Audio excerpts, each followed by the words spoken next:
Hello everybody, my name is Minkaro and welcome back to the Age of Deliverance. And we have a key to unlock something in the basement. So we're going to go and do that. I had things here. Where is everything? And where did that door come from? Okay, so we use a basement key to open the door. Okay, left, right, out. Wait a minute, are you taking me down the same bloody thing again? Okay, can I have words? Off the elevator, take the elevator down. Okay, we'll do that. What are you doing to me, game? What are you doing?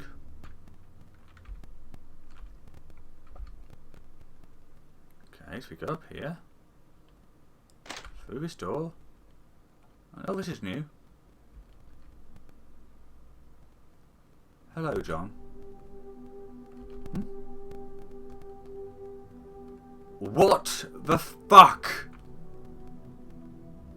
John, there is much to explain. There's a chair for you. Feel free to have a seat. This will take a moment or two.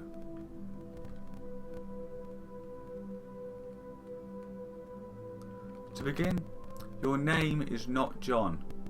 Shortly enough, you will remember your true name. I am certain that at least a few of your repressed memories have trickled back into your unconscious mind, likely in the form of dreams. A sequence of words I am now using will return all of your original memories to you, but it will take some time. Were they to rush in all at once, it might prove more than your mind could handle. So I have taken steps to ensure that they will return to you gradually. In the meantime, I will do my best to explain your, or rather my, situation. You are not originally from this world, or to phrase it more appropriately, you are not from this version of this world. You are most certainly not a real estate lawyer. Rather, you are a scientist. You are currently in your lab, situated some 1,000 meters below your home and the surrounding area. I do not know how long it will take for you to return here and listen to this message, but some time ago you achieved a rather remarkable feat. After years of research in what you would, in your current state of mind, understand as quantum physics, you discovered a way to capture, enlarge and stabilise the naturally occurring wormholes that form in the smallest scale of the universe. Eventually you stabilised one to the point where travel through it was possible. This wormhole formed an opening in the boundary between your universe and an alternate parallel one, the one you currently inhabit. The research you were doing, and the results that came of it, were strictly forbidden by the social and scientific regulations of your world. So you went forward alone, outside of the watchful eyes of your peers, and transported yourself, along with your entire lab, here to this reality. You placed yourself and your facility beneath the surface to prevent causing alarm. You had hoped to spend ample time preparing the best way to integrate yourself in your new surroundings, but your excitement your excitement proved to be too great. There was much you wanted to share with the people of this alternate reality, and much you hoped to learn from them in return. However, upon venturing out, you made a discovery. The version of your world that you had travelled to was primitive compared to the one you had come from.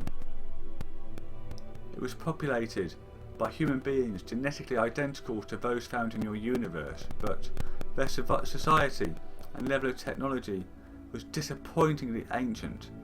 It was as though you had gone back in time to experience history firsthand. Surely enough, after some research into their past, you came to understand what happened. In their timeline, they experienced what they termed an industrial revolution, the creation of a steam-powered engine, and the beginnings of modern industry, a little more than 200 years before the present date. In your own timeline, steam-powered technology had existed since the days of ancient Greek civilization, some 2,400 years ago. In short, the universe you found yourself in was 2 millennia behind your own in its development. But in spite of a difference in advancement, you found something intriguing about the people in this reality. The people here conducted themselves differently than those of your world. They were younger, so to speak.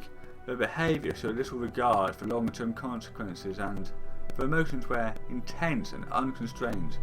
Never before had you seen so much fear and anger expressed in the daily affairs of a society. Two emotions that were dangerous in their own way, but nonetheless an integral part of our evolution as the dominant species on this planet. You became obsessed with this. You believed if you studied the people here long enough, you would find a window into the history of your own world, and perhaps into yourself as well. She made a decision. We would observe the people here, but first we would push the boundaries of their fear and anger, and just slightly, and document the response. She worked here in your lab. The equipment you modified, an air current and weather manipulating device, was used in your world to regulate climate, preventing the formation of deadly storms and relieving droughts. And you adjusted it so you could pull off what was in all likelihood the largest scale practical joke in human history.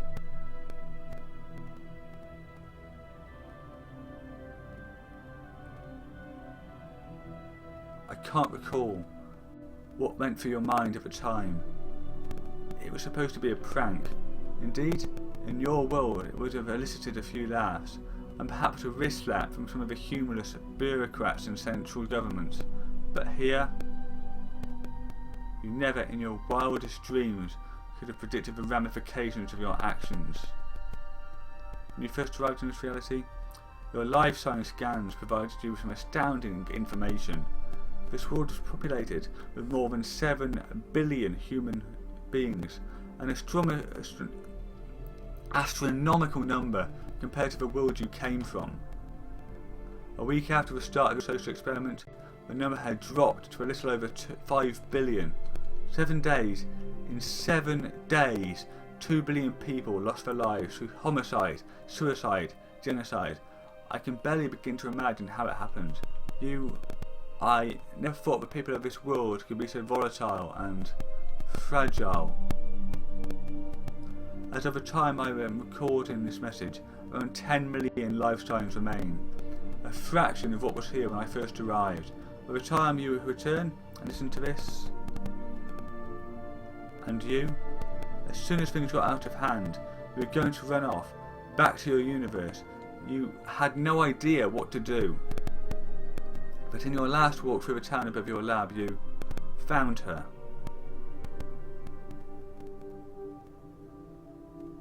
The daughter of a store owner. She called you over. She was bringing water inside and asked if you would help. You agreed. You found her beautiful, but it was more than that. She remained remarkably calm and composed as her world was falling around her. Sarah possessed a quality you found so rare and desirable. She was kind. You soon realised she didn't need help at all, but she called out to you that day because she'd seen you before, and she'd always seen you alone. Sarah thought it sad that anybody would be alone, especially in such a crisis. Her mother had passed away at a young age, and she grew up an only child in a small town, so she had encountered loneliness herself on many occasions. She made you coffee, and you sat down and talked. You said stories of who you were and how you grew up. Of course, you couldn't reveal the truth. You fabricated a backstory. Worried about what might happen if she became attached to you, you created a mediocre persona for yourself, hoping it would dissuade her interest. And you know what? She fell in love with you anyway, just as you fell in love with her. She always knew. You could tell. She knew there was more to you than you would let on. But Sarah was patient. She believed you would tell her when the time was right. Honestly, you meant to. You had no idea where or how, but you were resolved to let her know the truth she deserved to hear. You married her. Her father accepted you. This whole town accepted you. Before long, you found yourself a part of the world we had so quickly chosen to abandon, separated from the dangers of heavily populated areas. The people here lived peacefully and supported one another. It was a wonderful counterpoint to the violence and misery prevalent seemingly everywhere else. It couldn't last forever. That day, they arrived at the farmhouse that you and Sarah renovated together, that place where you were going to start a family. It was some backwards cult. I can only assume they had one of many that had formed during that time. Sarah went out to investigate while you were asleep. She must have been frightened, but she went out on her own. She should have woken you, but she didn't. Perhaps she wasn't thinking clearly, or perhaps that crazy girl wanted to protect you. When you woke up and saw she wasn't there, you ran outside. By then it was too late. They murdered her, right in front of you, and in doing so they murdered the child inside of her, your child. And then they shot you, twice. But the people from our world have been biologically modified to withstand trauma of that sort. Within a few hours your wounds healed and you regained consciousness. You had hoped that something could be done for Sarah, but by then it was too late. She had been dead for too long. There was no way to revive her, to return her to who she was. Of course, you wanted to hate them. You wanted to hate the monsters that did this, until you realised.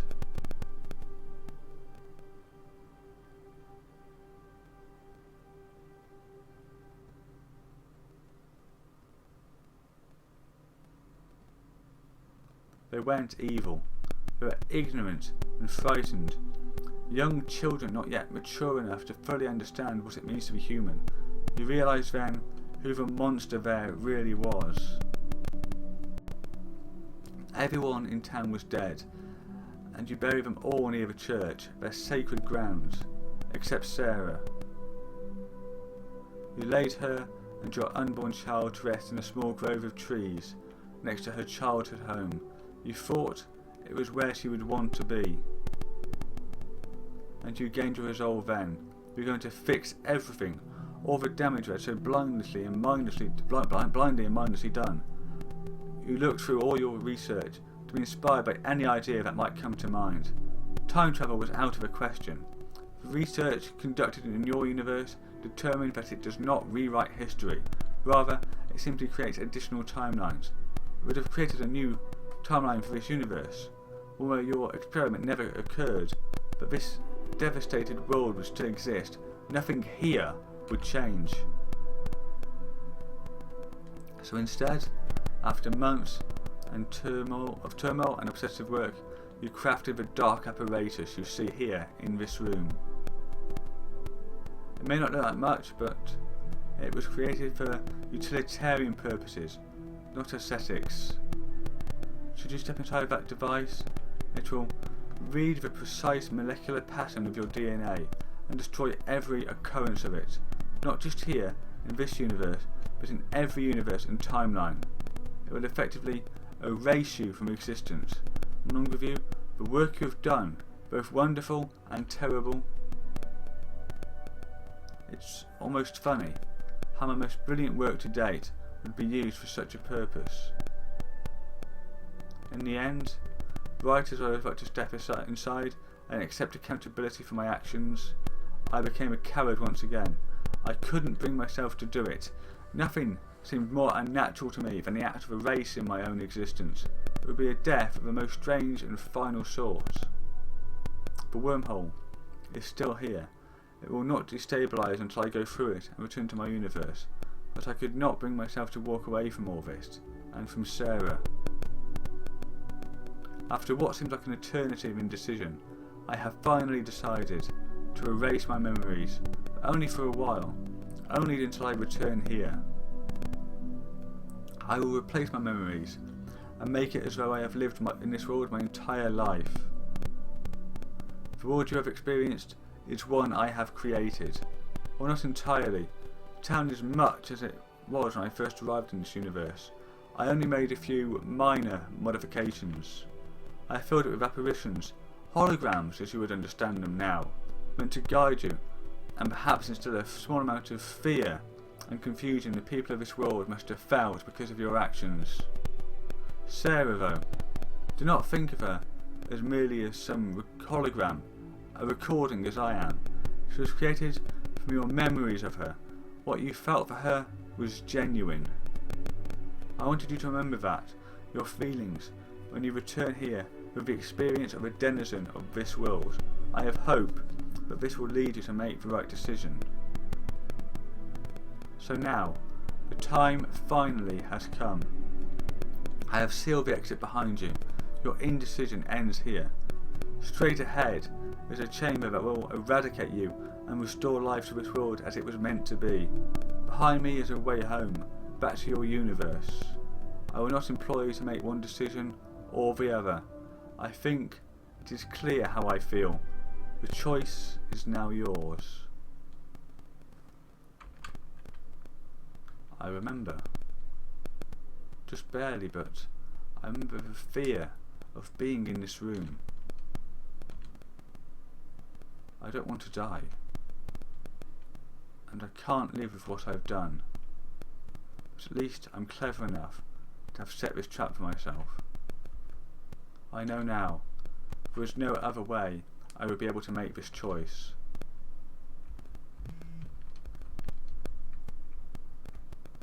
So this is the device I'm supposed to step into in order to erase myself. Do I really want to go through with this? Okay.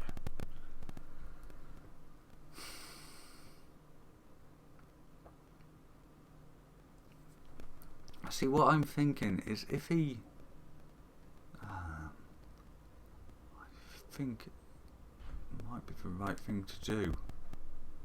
I think the right thing to do is to stop what he's done. Yeah, we'll do that one.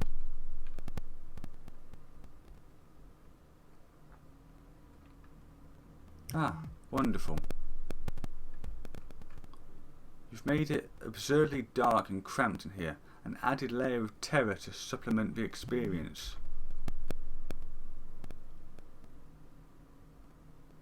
Sarah, you were right. Now that my memories have almost fully returned, I have searched my heart and I love you too. I know I'm supposed to be doing this for the good of humanity, but more than anything, I think I'm doing this for you. Your world, Sarah, it's more precious than you know. Care for it well and surpass my own. You really do have the potential to do that. Whatever happens, Sarah, I need you to promise me that you will be happy.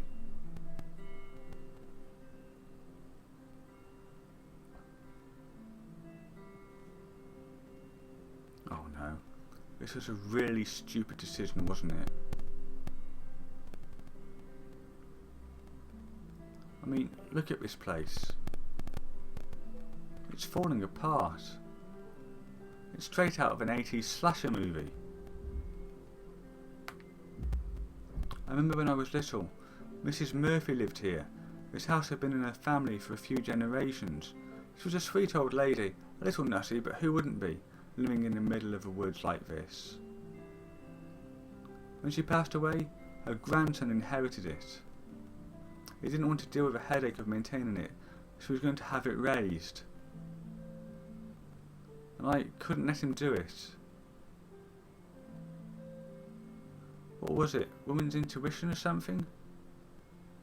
I just had this feeling that this place couldn't be destroyed, that somehow I belonged here. So I bought it from him. $2,000, all my savings from working. That's what I offered him, and he took it. It seemed like such a bargain at the time, but now... Dad's going to have a fit. Actually, what is he going to think? All my talk of staying in the city when I finish school in another semester, and I go and do something like this. Anyway, it's late at night, and I feel weird lurking around here. But one more stop before I head home.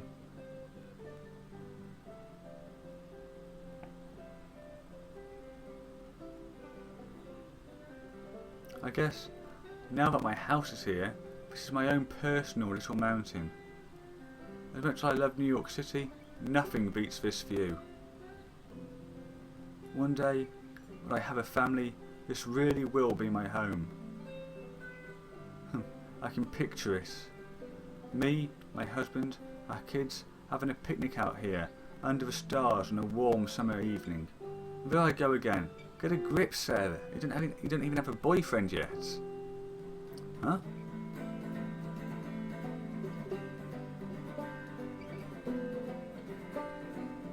Did I hear something? Must have been a wind. Nobody ever bothers to come all the way up here.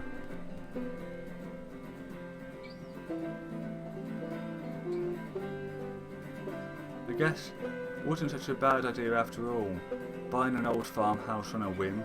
It's not like I could stay up in that little apartment above the store for the rest of my life. And this small town isn't really that bad. I can make a life here. Even if Dad yowls or thinks I'm crazy at first, I think he'll be glad I did this. I'm glad I did this. This is just the beginning.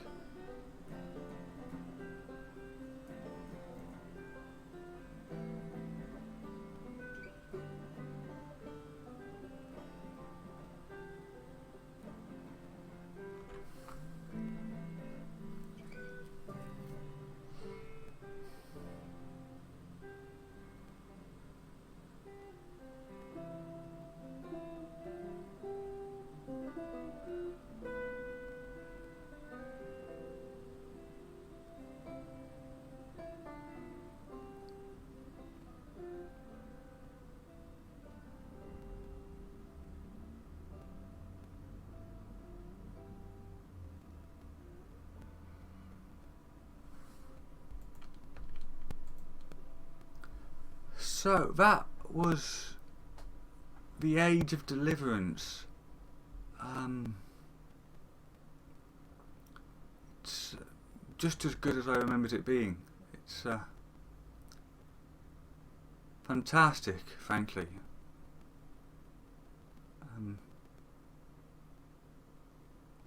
I don't really know what else I can say about it.